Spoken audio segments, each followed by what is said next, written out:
Me llama la atención porque cada uno tiene un concepto acerca de la felicidad. La cuestión, señores, es que hablando de felicidad, hace 2000 años vino un hombre, se empezó a escuchar de él y posiblemente su nombre sonó con cierta confusión dentro de las aulas de teología y en las escuelas de Gilel, Gamaliel, Shammai. No se escuchó que estudiara. Se conoce que venía de Nazaret. No tenía mucha popularidad ni tampoco hojas de recomendación. Se dice que vestía con un atuendo sencillo.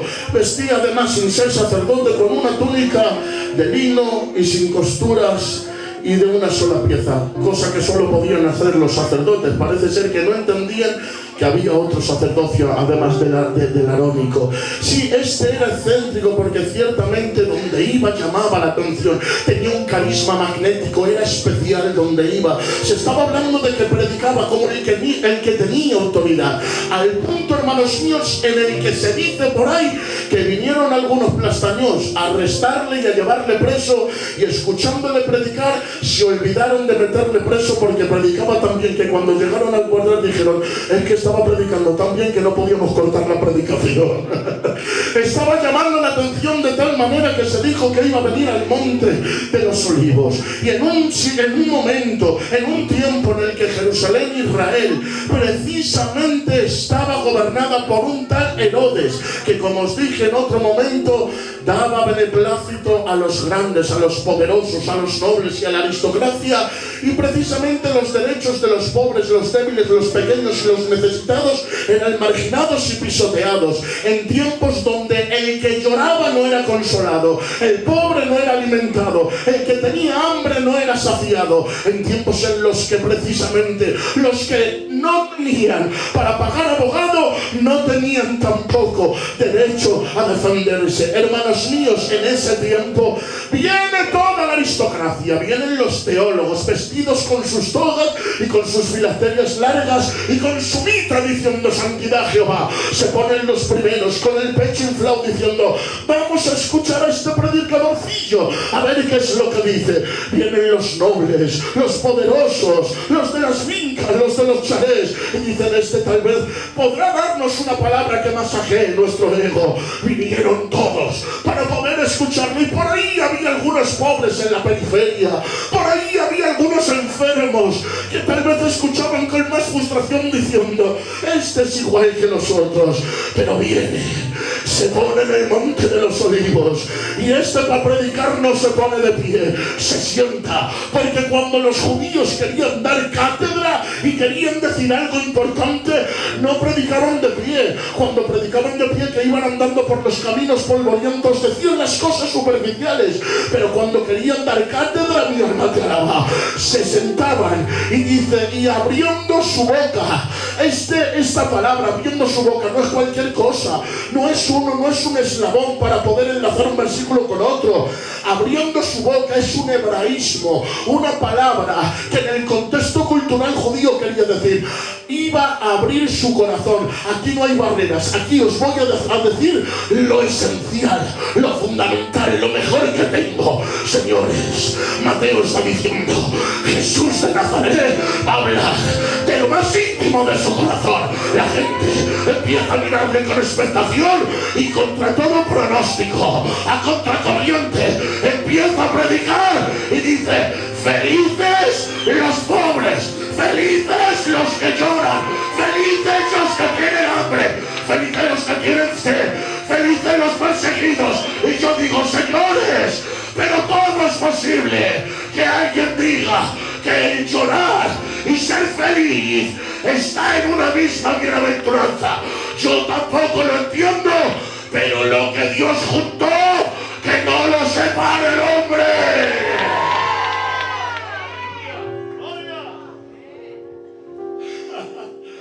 Y es que este concepto de la felicidad me rompe. Porque hubiera entendido cualquier otro filósofo, pero esto me funde los plomos, se sale del tiesto, me descoloca el puzzle, no sé por dónde vas. La palabra bienaventurado quiere decir dichoso y feliz. Y hoy vengo aquí a Palomeras y veo la cara de muchas personas y puedo ver sus ojos. Gente rota, quebrada por la vida. Gente que posiblemente está viviendo momentos difíciles o los ha vivido. Gente con historias. Posiblemente ha tenido que pasar páginas llenas de borrones y cuentas sin terminar. Gente que en algún momento sus ilusiones le hicieron crack. Gente que sintió como sus ilusiones se esfumaban como la arena entre los dedos. Hoy miro aquí a gente y veo heridas no cerradas, asuntos no resueltos, gente que está esperando un poquito de esperanza, un pañuelo con el que limpiar sus lágrimas o un hombro sobre el que apoyarse, gente que posiblemente incluso esté viviendo solitariamente esas situaciones y en los peores momentos ha echado de menos una llamada, alguien que estuviera a su lado. Pero señores, sigo viendo muchas soledades y muchos sufrientes, y hoy vengo a predicar esta palabra. En esto de sufrir no estás solo. Tengo que decirte, para que puedas en el nombre de Jesús recuperar una sonrisa, para que puedas volver a Dios mío, a recuperar ilusión en tu corazón. Tengo una palabra de Dios como aquellos que estaban marginados en Jerusalén y en Israel. Tengo una palabra de parte de aquel que ha hecho del sermón del monte su sermón insignia, que está hablando desde su corazón. Hoy te dice el Señor, bienaventurado.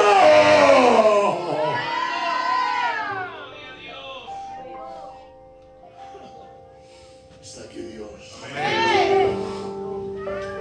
No te entendemos, pero intentaremos creerte. Amén.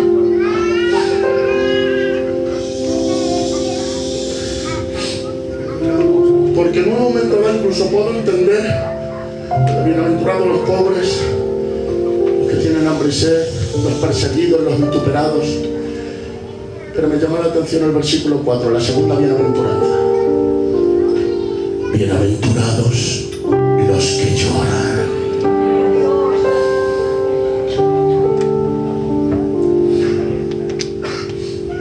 No sé qué tendrán las lágrimas que son capaces de derribar las murallas más feroces. ¿No conoces a una persona? La ves, perdónenme los lutos, la ves a través de una pantalla, no conoces su nombre, nunca te has tomado un café con ella. La ves llorando por una situación particular y conectas con ella. Sientes lo que siente. Amas lo que ama. Te pones en sus zapatos, porque las lágrimas tienen la capacidad de conectarnos como puentes. Las lágrimas tienen la capacidad de llegar a lo más profundo del alma y darnos el discurso más poderoso de la vida. Pero las lágrimas también representan algo: dolor, sufrimiento, preguntas sin respuesta, momentos no entendidos, impotencia al poder querer hacer algo y no poder hacer nada. Las lágrimas representan el silencio, la ausencia, la oscuridad. Y déjenme que lo diga. No entiendo que el símbolo por antonomasia de nuestro dolor y sufrimiento lo metas en esta bienaventuranza, Señor. Y es que me dejan que les diga algo. El mundo está cayendo bajo una estrategia satánica de incredulidad emocional. He estado 15 años evangelizando en el Parque del Retiro y por las calles de Madrid. Han salido algunas iglesias del evangelismo. Sé lo que les digo. He estado delante de muchas personas. He hablado con mucha gente. Y hay una roca inquebrantable y un muro impenetrable. Todo el mundo, cuando le hablas de Dios, porque déjenme decirles que hablar de Dios es peligroso, pero es más peligroso no hablar de Dios. Y cuando hablas con una persona, lo primero que te dice es: ¿y por qué Dios? Y hacen a Dios el artífice de su dolor y sufrimiento, o el causante de aquellas cosas que pasan en el mundo y no hay respuesta para ellas. No es un ateísmo intelectual científico. No te dicen, no, yo no creo en Dios porque a mí la ciencia me enseña que somos producto de la evolución y que en el principio hubo una conjugación de no. Te dicen, pero ¿y por qué Dios permite esto?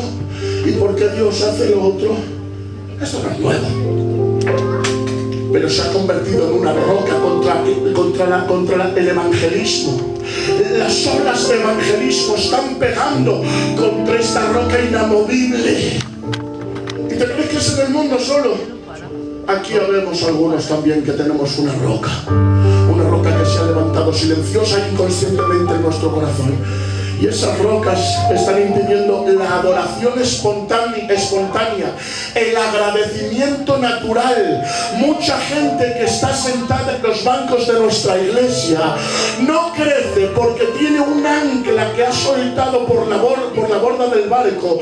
Y aunque ellos quieren avanzar, bajan al culto, escuchan la palabrica. El pastor José y la Belén les están haciendo bien, pero de vez en cuando ven que quieren avanzar y el ancla no les deja, porque hay un porqué, hay un sufrimiento no entendido, hay un asunto enterrado en el interior que no te deja seguir adelante.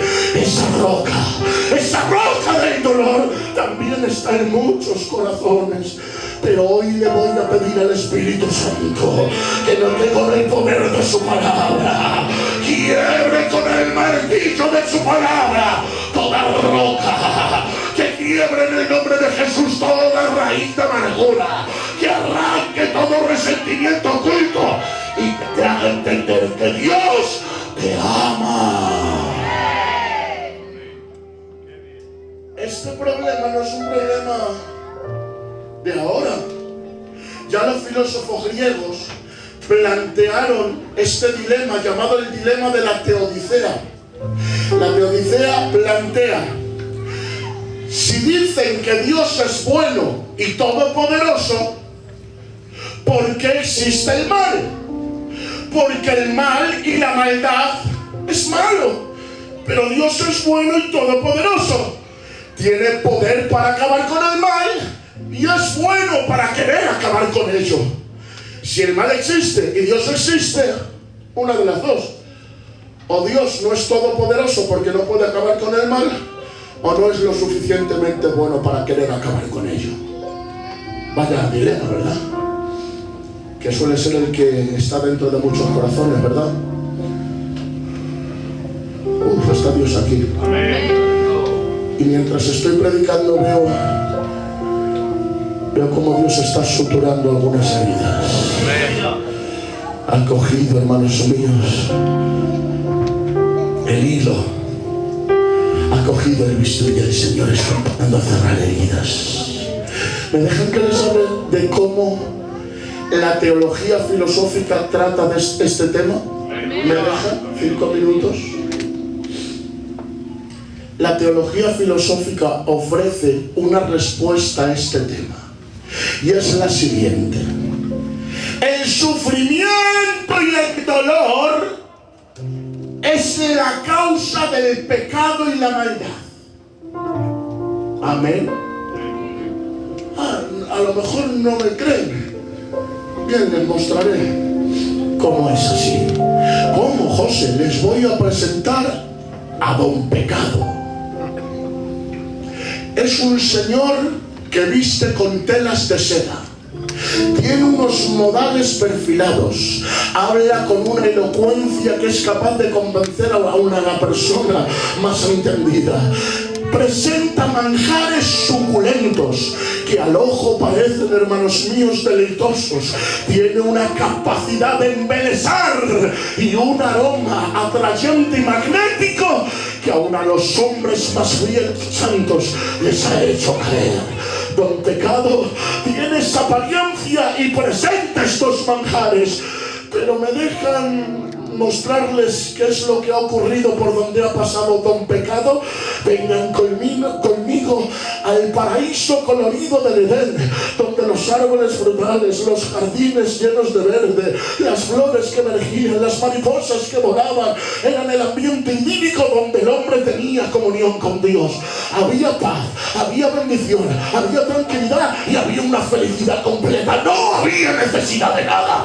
Don Pecado ha pasado por el Edén. Quiero que vengan conmigo ahora al Edén. Van a ver un desierto árido, seco, gris. Las hojas han caído, las frutas no crecen. El hombre ha sido desterrado y anda como peregrino, como moribundo, como una persona que no tiene lugar ni tiene sitio. Ese es el Edén ahora, un desierto árido y seco. Vengan conmigo. ¿Quieren ver lo que ha pasado con el pueblo de Israel? Ha salido victorioso de Egipto. Han descendido 10 plagas. El mar rojo se ha abierto. Ha descendido maná del cielo. El agua salía por borbotones de la roca. El pueblo pasaba por el desierto, pero había una columna por la mañana y una columna de fuego por la noche. Había felicidad, cánticos de júbilo. Llevaban mucho sin cantar, pero empezaron a cantar que el Señor les ha hecho libre, echó a la mar a los que nos perseguían, decía el cántico. Pero miren lo que ha hecho Don Pecado. Ha convencido a algunos de que realmente Dios les ha sacado para matarlos. Han empezado a tener incredulidad y se han rebelado contra Moisés y contra Dios. ¿Quieren ver lo que ha pasado con ese pueblo que salió lleno de éxito y de gloria? Vengan conmigo. Perdónenme por esta imagen. El desierto está regado de tumbas, de personas que han muerto en el desierto porque no han querido creer a Jehová. Y Jehová no se casa con el pecado. Él no es cómplice de los pecadores y de los incrédulos. ¿Quieren ver lo que hace el pecado? Mira ese jovencito, de hombres para arriba, es más alto que todos. Oye, parece ser que tiene futuro. Es muy valiente y encima humilde. Es de la tribu de Benjamín. Le ha elegido Dios como rey y ha dicho: no, ¿cómo me vas a elegir a mí? Si yo no soy nadie, soy el más pequeño de mi casa y mi casa es la más pequeña de todo Israel. Él está ahí como un hombre elegido por Dios. Ha venido el pecado. Mírale ahora en el trono. Tiene corona pero no tiene gloria. Tiene cetro pero no tiene unción. Tiene posición pero no tiene paz. Está ahí, los ojos se le salen de las cuencas. Está pálido, le está atormentando un demonio y tiene que llamar a David para que le toque el arpa para poder tranquilizarle. Porque, señores, el pecado hace que la gente que está bendecida sucumba a las depresiones, a las ansiedades, a la envidia, al orgullo y termina sin paz, atormentado por los demonios. ¿Quieren ver a Don Pecado? Vengan conmigo. ¿Dónde, José? Ven conmigo al monte Calvario. Ve como allí se entrelazan 3 hombres en el horizonte. Mira el del medio. Se dice que no ha pecado, se dice que es justo, se dice que predica del amor, se dice que por cada flor de su piel emana bondad. Pero mírale, le han castigado más que a ninguno, como raíz de tierra seca. No hay parecer en él hermosura. Mírale la cara, tiene los ojos amoratados. Mírale el rostro, está desfigurado, está suspendido entre el cielo y la tierra. Encima pone rey de los judíos. Pero bien podríamos decir, el pecado lo hizo. Señores, por donde pasa el pecado hay ruina, por donde pasa el pecado hay quimeras, por donde pasa el pecado hay destrucción. El Señor reprende el pecado.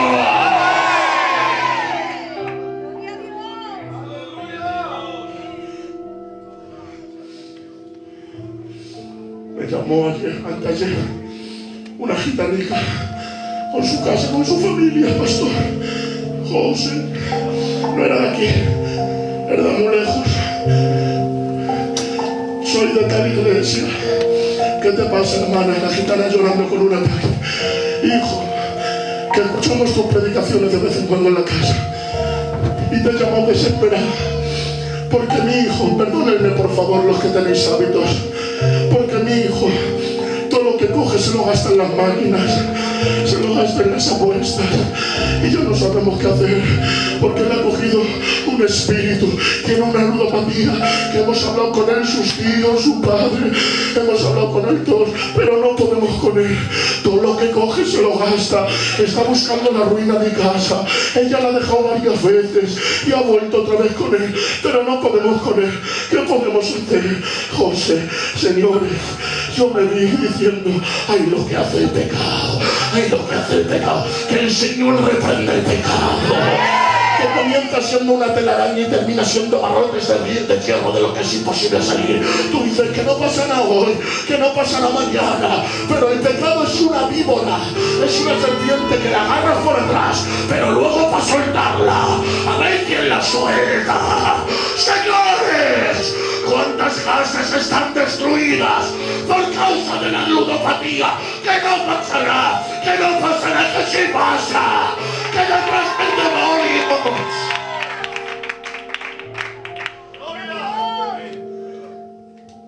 Aquí Dios.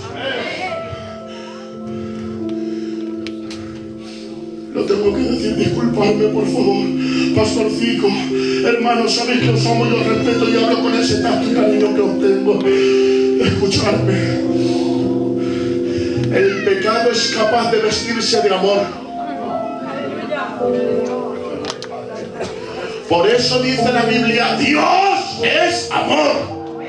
Pero la Biblia no dice el amor es Dios. Porque hay amores que no son de Dios. Por mucho que la sociedad, por mucho que la escuela, por mucho que los colegios, por mucho que el gobierno, por mucho que la televisión, por mucho que las redes sociales digan no pasa nada, que estamos en el siglo XXI, me da igual, soy un anticuado, pero sigo siendo bíblico, no todo el amor viene de Dios.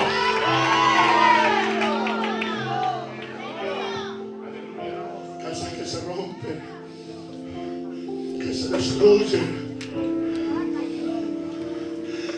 El pecado está haciendo mucho daño. Ven conmigo, que no solo es la ludopatía, los vicios, el odio, el rencor, el resentimiento, la envidia, que Jehová la reprenda. El orgullo, el altivez. Ah, Dios mío, cuánto daño está haciendo. Me dejáis que hable, que yo tengo confianza con Carolina. Señores, que no han podido con nosotros ni la Guardia Civil. Filadelfia se ha mantenido de pie. Nos han cerrado los locales, hemos cogido otro. Nos han querido censurar, hemos seguido predicando. Nos han querido tirar de un barrio, lo hemos evangelizado. Ni los demonios han podido con nosotros, porque nos han querido hacer daño. Con lutos, con problemas, con dificultades, con ruinas. Pero aquí seguimos de pie adorando a Dios. Pero lo que no ha conseguido el demonio, lo está consiguiendo la envidia, la división, el odio, los grupitos, la política. Que Jehová reprenda todo pecado.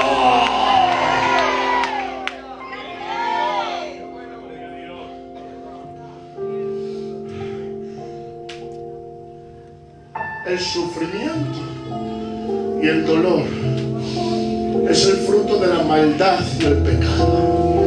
Ahora vuelvo a repetir, amén, amén. Pero escucha, la maldad y el pecado es el resultado de la libertad y del libre albedrío del ser humano. Dios ha creado al hombre a su imagen y semejanza, con capacidad de escoger entre el bien y el mal.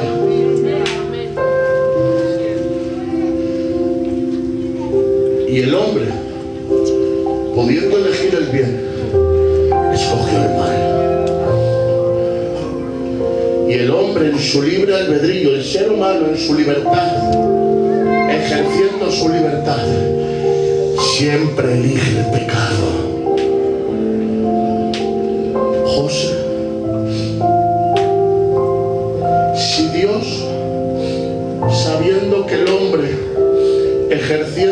libertad de una manera irresponsable iba a provocar que hubiera tanto dolor, sufrimiento, ¿por qué el Señor le da al hombre libertad? Y esto es lo que explica la teología filosófica. El dolor del hombre, cuando hablo del hombre hablo de la humanidad, tanto del hombre como de la mujer.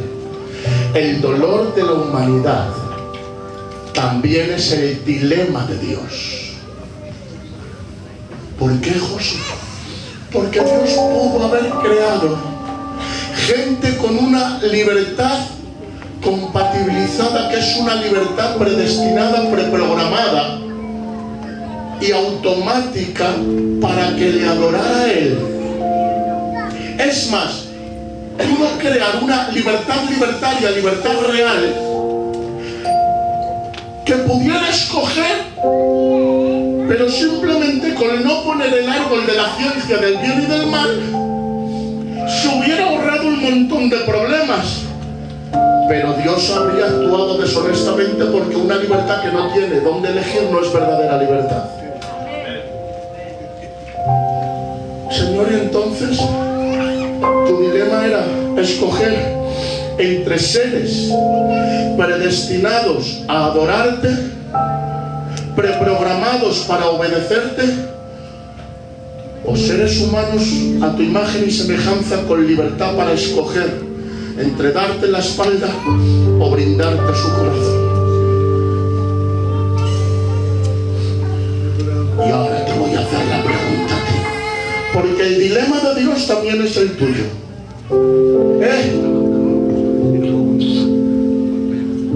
Tú que tienes niños, ¿sabías que si tenías niños, que Dios te bendiga a tus niños? Pero corrías el riesgo de que te dieran problemas, de que alguno te saliera rebelde, de que no te dejara dormir por las noches y te produjera algún dolor de cabeza, incluso alguno que te buscara algún que otro jaleo difícil. Sí, seguramente que cuando decidiste tener familia sabías que corrías el riesgo de que posiblemente te saliera uno de ellos un poco mal y rebelde, y tú dijiste, bueno, oye, sí sé que corro ese riesgo, pero quiero tener seres a los que poder amar y volcar mi amor. Ahora, con esto de la clonación selectiva, que los vecinos estos están haciendo locuras, se dice que puedes elegir hasta si quieres tener un niño rubito o moreno, con los ojos verdes como aceitunas o con los ojos marrones, más alto o más bajito. Puedes tener una clonación selectiva. Lo que no puedes elegir tal vez es la actitud, el carácter, el temperamento, la forma de ser. Pero hipotéticamente, en nuestra imaginación y fantasía, ¿te imaginas que el día de mañana pudiéramos elegir tener hijos perfectos, hijos que tuvieran una educación exquisita, que se levantaran por la mañana a las 8 de la mañana sin necesidad de que tuvieras que arrancarle la cabeza para que se levantara para ir al colegio, y que se levantara él solo, y antes de que te levantaras tú, ya sabes, tío, ya ha hecho su cama, se ha preparado su desayuno y está leyendo el periódico? Mi alma te alaba. Y ahora resulta que el niño va solo al colegio. Mamá, no hace falta que me lleves al colegio, ya volveré yo después. El niño está sacando sobresaliente en todas las materias. Viene el niño por la tarde, saluda a papá y a mamá, se sienta en la mesa y no hace falta que le digas nada, presenta él solo los alimentos. Y ahora resulta que antes de irse, preprogramadamente te da un beso en la cara y dice, papá, te quiero, mi alma te alaba, mamá, te amo. Y sabes tú que ese papá te quiero y mamá te amo es algo que nace de una preprogramación selectiva, por una clonación que has escogido antes de nacer. Ay, Dios mío, dices tú, me está diciendo que me quiere, pero es que no sé si lo siente. Pero ahora, tú antes de escoger eso dices, bueno, me da igual, quiero tener un niño, lo mismo es travieso, no es un bicho, pero hablarme de vez en cuando, lo mismo no me deja dormir, pero cuando vengo del colegio desprecio, que se me abrace a mí, que me dé un beso en mí y me diga: mamá te quiero, papá te quiero, pero que le salga del corazón. Señores, Dios también tenía ese dilema. ¿Qué hago? ¿Robots preprogramados o escojo seres que me adoren desde el corazón? Y es que tengo que decirte que la verdadera adoración es una adoración libre.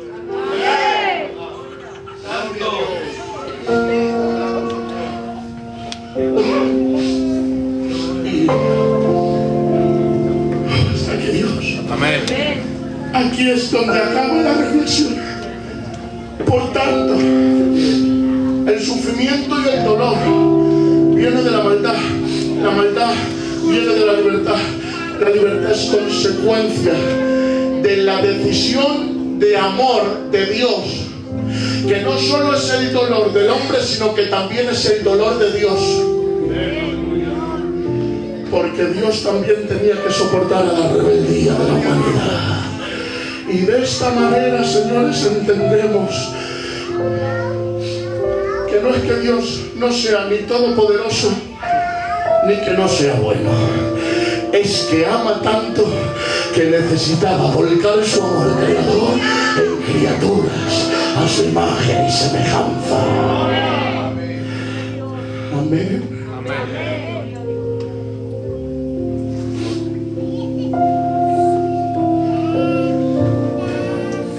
José me deja un poco insatisfecho, ¿de acuerdo?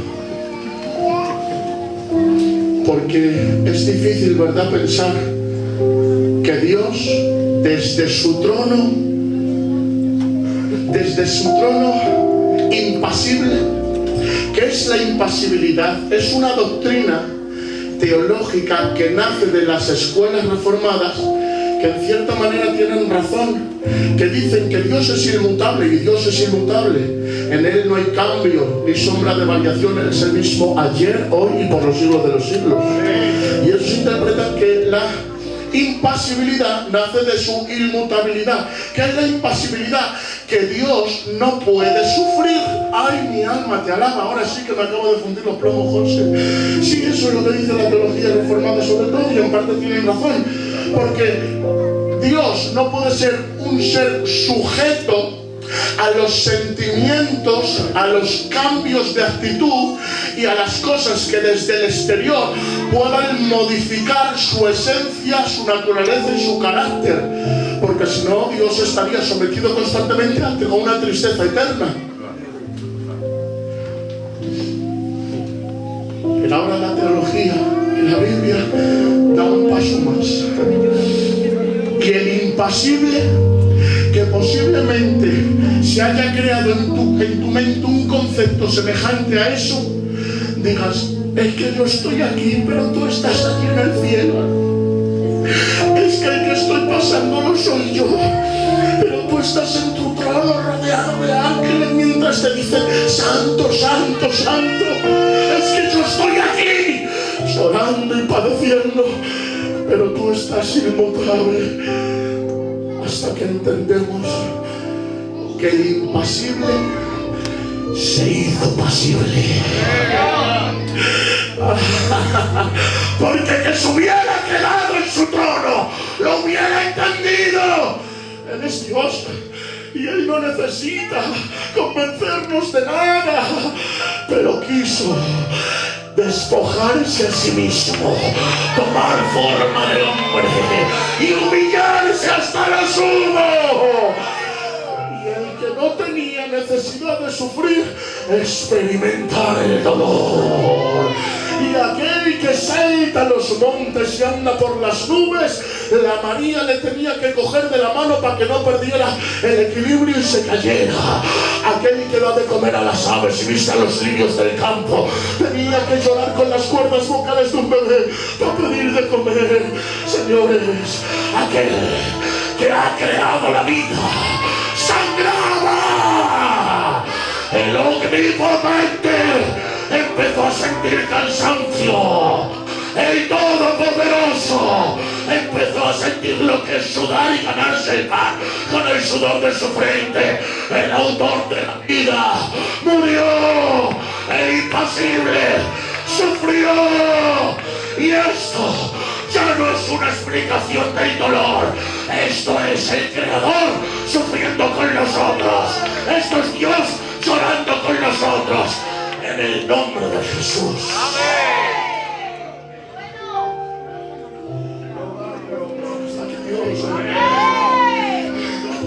Esto es lo que dice la teología filosófica. Pero me dejé que os diga cómo lo explica la Biblia. Porque creo que la Biblia en un solo versículo es capaz de explicar toneladas de teología. En solo una frase, la Biblia es más elocuente que 1000 predicaciones. En solo 2 palabras podemos entender esto. En solo 10 letras podemos entrar en un misterio que encierra el cielo y lo une a la tierra.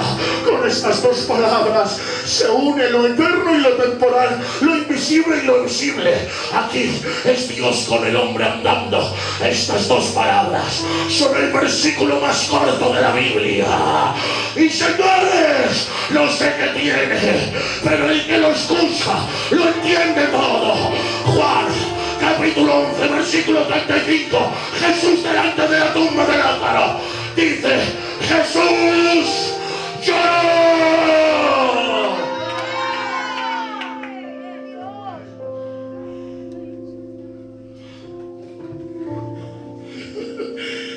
Y aquí se encierra mucho. ¿Por qué, José? Porque le pregunté otro día. Pero que nos has hecho spoiler. Ya sabemos el final. Y ya sabemos que al final Lázaro resucita. ¿Para qué llores?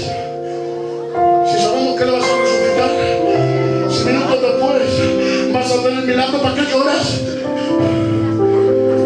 El Señor me contestó mediante el Espíritu Santo: José, porque los que estaban ahí presentes sabían que podía resucitar a Lázaro, resucite a la hija de Jairo, resucite al niño de la viuda de Naín. Ellos sabían que podía andar por encima del agua y a mi voz calmar las tempestades y los mares. Ellos saben que con mi mirada puedo convertir el agua en vino. ¿Sabe qué puedo hacer? Que los mudos hablen, que los sordos oigan y que los ciegos vean. Ellos me han visto levantar a un paralítico de 38 años y me han visto hacer que los demonios salgan de los cuerpos a una sola voz. ¿Saben que en el momento en el que de la orden resucito a Lázaro, saben que puedo hacer todas estas cosas? Lo que no saben es que también puedo llorar. Que me vean llorar, que me vean que no solo yo soy el Dios de lo sobrenatural, el Dios de los milagros, el Dios de las resurrecciones, el Dios de las sanidades. Que me vean que también soy el Dios que llora con el que llora, que se identifica con el sufrimiento humano, que empatiza con el dolor ajeno, que se pone en la piel de otro. Que yo también lloro por mis amigos, que yo también estoy con los que sufren. Las orejas del Espíritu Santo. Estas son palabras mayores, Moisés. Porque que suframos nosotros lo entiendo, pero que sufra Dios, eso ni la filosofía griega, ni en los mejores libros de novelas antiguas podríamos entender que Dios en su libertad también ha elegido sufrir con el hombre.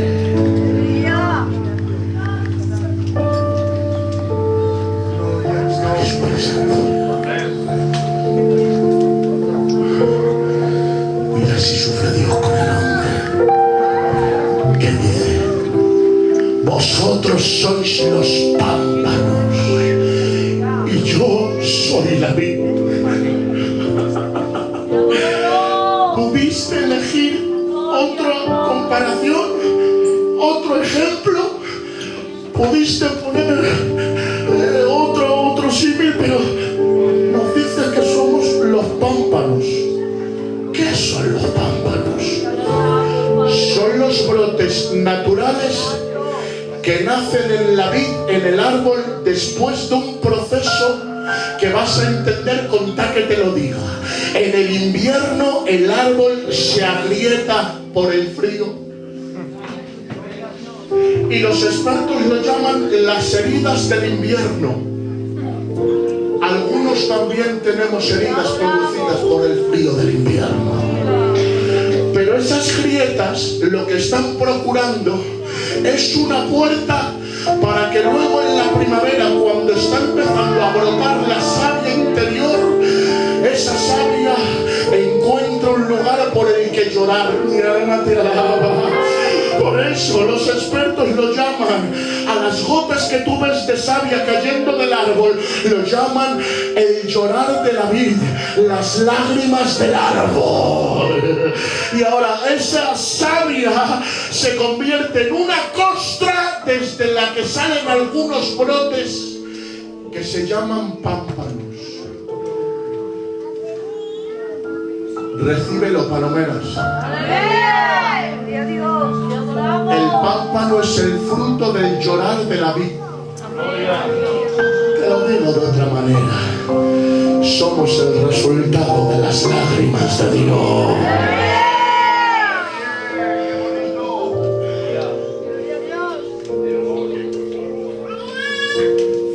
Y es que cuando Dios llora, tiene pámpanos. Porque ninguna de las lágrimas de Dios son estériles. Todas son fecundas. Pero ¿qué cosas? El don que tiene Dios de llorar y producir se lo ha trasladado a sus hijos. Y ha dicho: bienaventurados los que lloran. ¿Por qué, Señor? Porque si mis lágrimas no son estériles y son fecundas, tengo que darte una buena noticia. A ti que estás sometido al dolor y al sufrimiento, a ti que lloras a veces sin consuelo, a ti que muchas veces lloras como lloró Ana, como lloró David, como lloró Pedro por su pecado, te digo, llora, pero no llores sin esperanza. Llora sabiendo que las lágrimas de los justos también producen frutos eternos. Por eso dice el Salmo 126: irá andando y llorando, andando y llorando, andando y llorando el que lleva la preciosa semilla, pero el que sembrare con lágrimas, con regocijo, segará.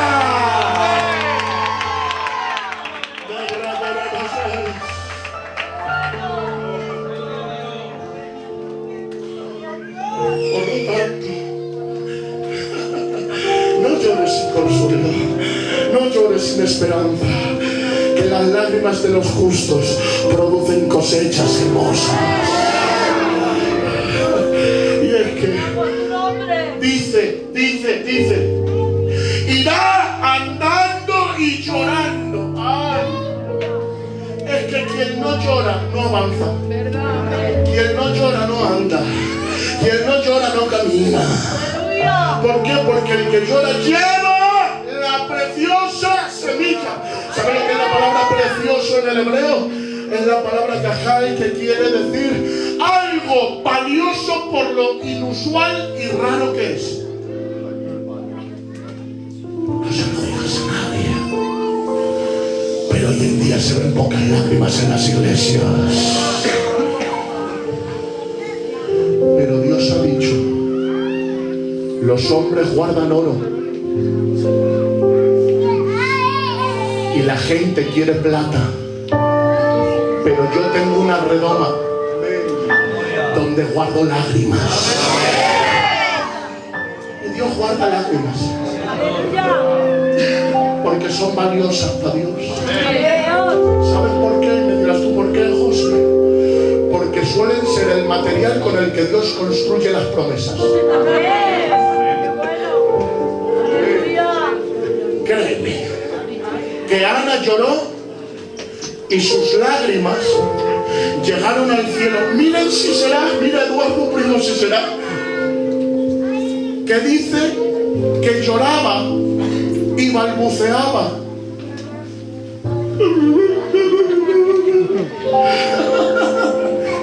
De tal manera que los hombres, como Elí, vienen y dicen: mujer, digiere tu vino, vete de aquí, hombre, no vengas al culto de esa manera. Y le dice: si es que no lo entiendes, porque llevas mucho sin llorar. ¡Aleluya! ¡Dios! ¡Qué bueno! Pero que no estoy ebria, que estoy llorando, que estoy orando. ¿Pero qué vas a estar orando si estás llorando? Ya, pero es que tú no entiendes que Dios entiende el lenguaje de la lágrima.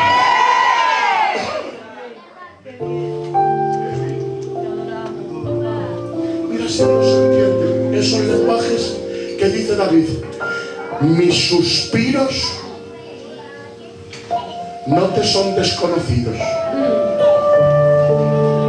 Enrique, ¿sabes lo que es un suspiro? Un suspiro es un...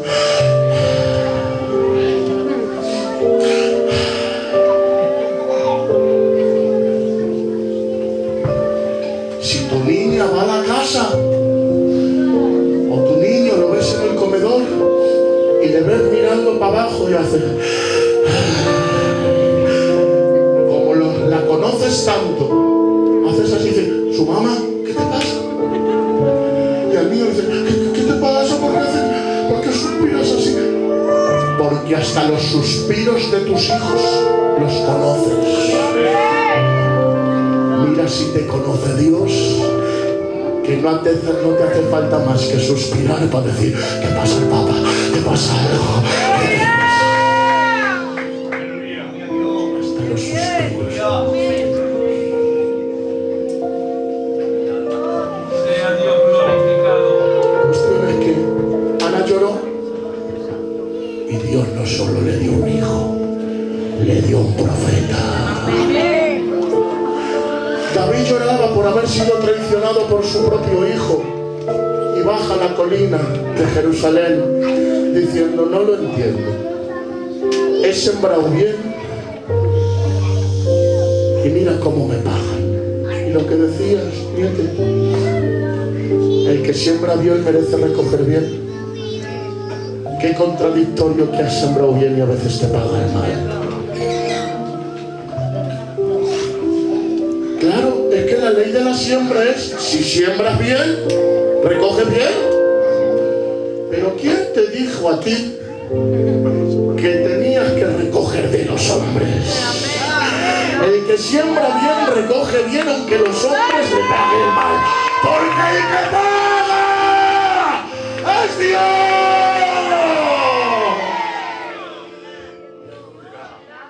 Y David no lo recogió de los hombres, lo recogió de Dios. Y Dios fue el que lo justificó.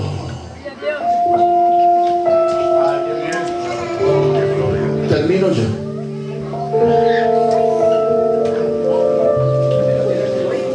Bienaventurados los que lloran, porque ellos serán consolados. Préstenme mucha atención, que termino aquí. José me ha predicado de que Dios permite el dolor y que Dios sufre conmigo. Pero me vuelvo a quedar insatisfecho. Recibe esta. Dios no solo permite el dolor y sufre contigo, es capaz de transformarlo para su gloria y su honra. Y Él hará que tus lágrimas tengan cosechas de bendición. Pero quédate ya con esto, ¿vale? El que permitió el dolor y el sufrimiento en el principio de la historia del hombre, se ha metido en la historia del hombre y ha sufrido con el hombre. Pero escuchen, que el que es bueno también es todopoderoso. ¡Amén! Y dice la Biblia que Juan miró para arriba y vio descender la nueva Jerusalén a cielo nuevo y tierra nueva. ¿Me dejáis que os lo lea, por favor? Porque esto es glorioso y tiene mucho poder. Mirad lo que dice Apocalipsis capítulo 21. Y voy a terminar con este versículo. Quiero que lo disfrutes. Oí una voz del cielo que decía: he aquí el tabernáculo de Dios con los hombres, y Él morará con ellos, y ellos serán su pueblo, y Dios mismo estará con ellos. Ay, gózate con esto. Enjugará Dios toda lágrima de los ojos de ellos. Y ya no habrá muerte, ya no habrá llanto, ya no habrá clamor, ya no habrá dolor, porque las primeras cosas pasaron.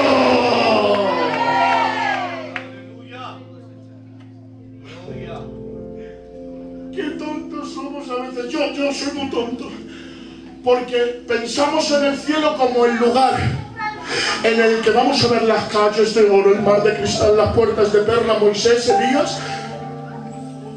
Pero si lo más bonito es llegar allí y que el mismo que me permitió llorar venga y pase su dedo por mi cara y limpie mis lágrimas. Él enjugará toda lágrima. Amén. Amén. Aunque solo fuera por esto, merece la pena llorar por el día mañana sentir su dedo pasando por mi cara. Bienaventurados los que lloran, porque ellos serán consolados. Cierra tus ojos.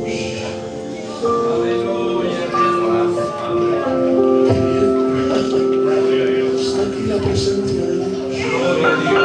¿Te puedes poner conmigo de pie un minutito? Señor, te adoramos. Gloria al Rey eterno, gloria. Y ahora adórale, solo unos minutos. Amigo Rey, bendito Dios. A ver, Cacho. No paras. Venga, paso. Santo, santo es tu nombre. Gracias, Señor, te No adoramos. mires ahora a nadie ni te distraigas con nada. Te pido por favor que dejes que el Espíritu Santo meta su mano y cierre toda herida. Que Él suture toda herida ahora con sus manos, con ese tacto más grande que el de los propios ángeles. Te adoramos. Deja que Él sane ahora. Gloria al nombre de Jesucristo. Espíritu Santo. Aleluya, Rey. Lebrate allí de Dios, lebrate a Dios. Oh, Dios mío. Job no necesitaba respuestas, necesitaba presencia. Deja que la presencia de Dios caiga ahora sobre Te ti. adoramos. El Señor transformará tu dolor en gozo, en gloria. Toca, Espíritu Santo de Dios.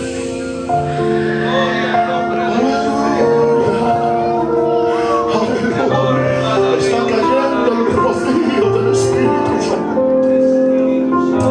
Gente que está pasando por lutos, por enfermedades,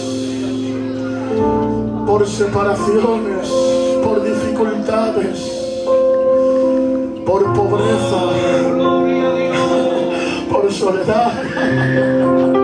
Gente que está pasando la mano en su casa. Señor, ahora toca. Espíritu Santo, toca.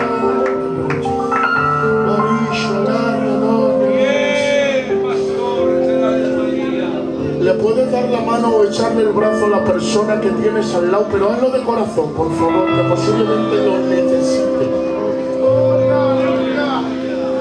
Ora con tu hermano y con tu hermana. Ora con él.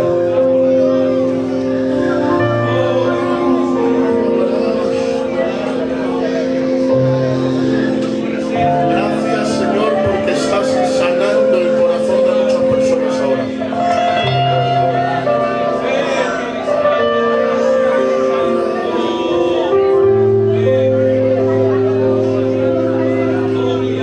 Reprendo todo espíritu de menosprecio en el nombre de Jesús.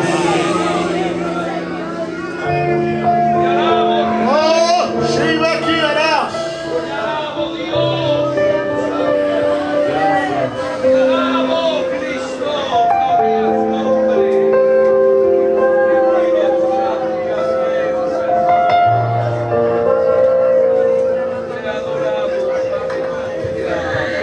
Eternal